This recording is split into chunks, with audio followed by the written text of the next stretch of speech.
it's Terry Gaines. I'm going to give you some sewing tips on how I created a fabric mask.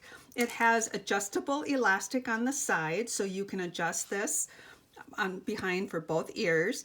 It has a pocket in the back that you can slip a pipe cleaner in that will help form the wire for your nose, and then it has a pocket in the back that you can place a filter. So I found a YouTube video online. In the comment section of this video, I will reference that one where I got my inspiration. I did create a step-by-step instructions with some graphics. There'll be a direct link to my blog post where you can download the PDF for the step-by-step instructions. Since my videos are unedited, they will contain bloopers, misspoken words, and I don't edit them with text. I am going to print each of my graphics. So as I walk through the step-by-steps on this video, you will see the steps that I have for my graphics in the video. Step one is preparing your fabric. You want to pre-wash your fabric. It needs to be 100% cotton. And then you want to cut it 8 inches by 16 inches. And that would be for step one. Step two is do a rolled hem on both ends of the fabric. So what I did was I folded the fabric over, pressed it with an iron, and then rolled it over again and pressed it. This is about 3/8 of an inch. The original ones from my original video that I watched was a 1/2 inch. I feel that's too big because it gets too much bulk when you pleat the sides. So about 3/8 of an inch, and then stitch across that and repeat it on the other side. You want to do that on both ends. So once you have that done, you will move on to step three. Step three is bringing the right sides together, bringing those two rolled hems even, and then you're going to stitch below the rolled hem.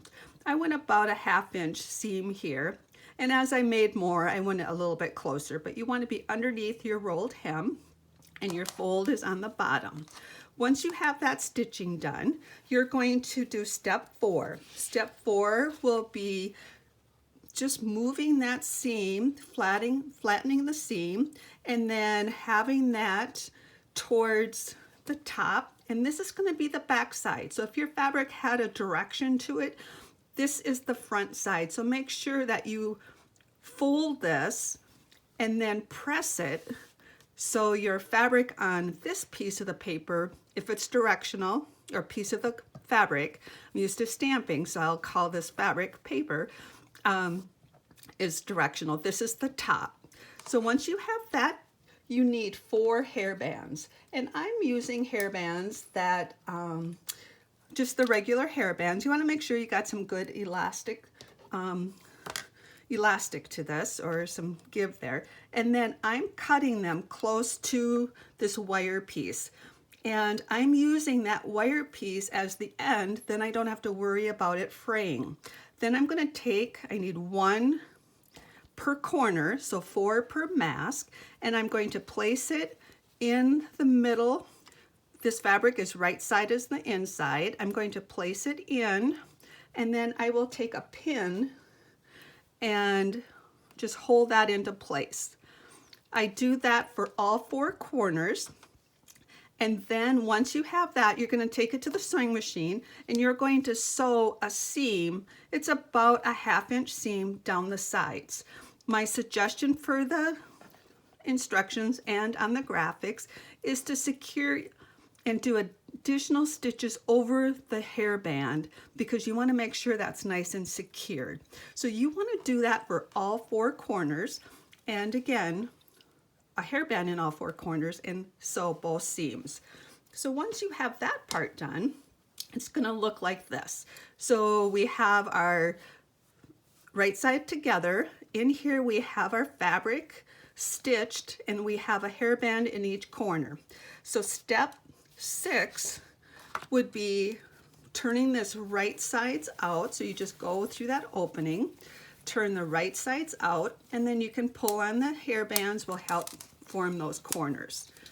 And then what I did was I pressed this again so I could just get all those seams to be nice and flat. So I just took this to my ironing board and my iron, and then I pressed this. This is the back side. The back side is where the opening is, and this is the top side, and this will be the front side. So once you have that pressed, you are going to go to step number 7.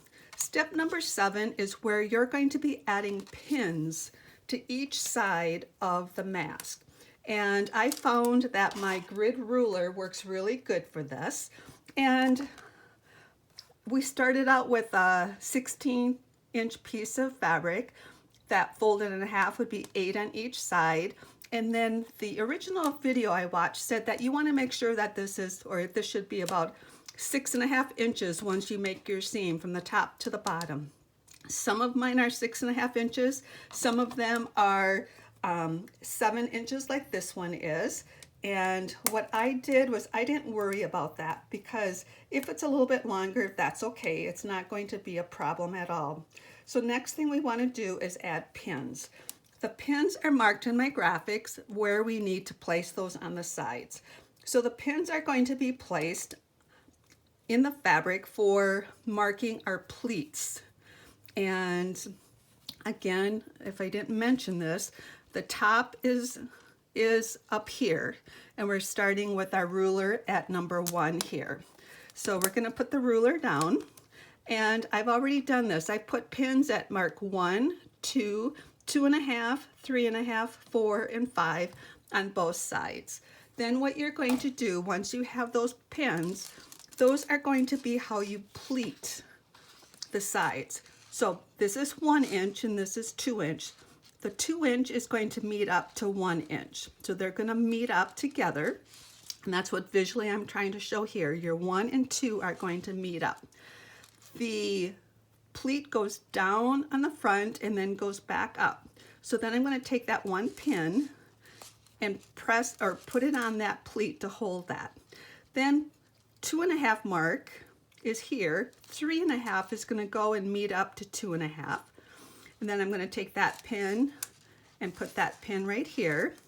Then the 5 inch is going to meet up to 4 inch.